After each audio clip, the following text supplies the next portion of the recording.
بسم اللہ الرحمن الرحیم۔ اپنے نوجوان ساتھیوں کے لیے ایک بہت ہی اہم مسئلہ کی طرف ہم متوجہ کرنا چاہ رہے ہیں، خیانت، جو کہ عام طور پہ جس کو برا نہیں سمجھا جا رہا اور یہ سوسائٹی میں بہت زیادہ پھیلتا جا رہا ہے۔ اس حوالے سے آپ سمجھیے گا، قرآن پاک میں ہے اعوذ باللہ من الشیطان الرجیم، بسم اللہ الرحمن الرحیم، ان السمع والبصر والفؤاد کل اولئک کان عنہ مسئولا۔ یقیناً کان، آنکھ، دل، ہر ایک کے بارے میں قیامت کے دن سوال کیا جائے گا۔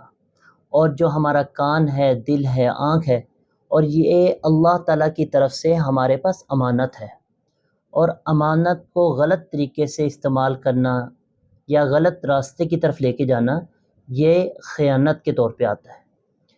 تو جتنے بھی ہمارے پارٹس ہیں، ہمارے اعضاء ہیں، یہ اللہ تعالیٰ کی طرف سے ہمارے پاس امانت ہے۔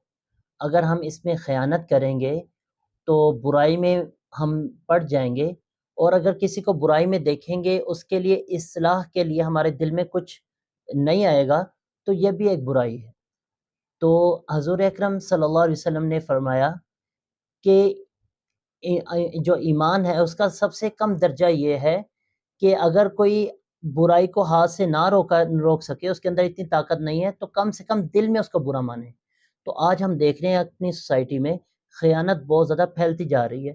تو اس میں جب بھی ہم ایسا کچھ دیکھیں تو ہمارے دل میں اس کے بارے میں خیال آئے کہ ہم کم سے کم اس کو برا تو سمجھیں، سب سے کم درجہ یہ ہے، ورنہ اللہ پاک کا جو عذاب ہے وہ بہت سخت ہے۔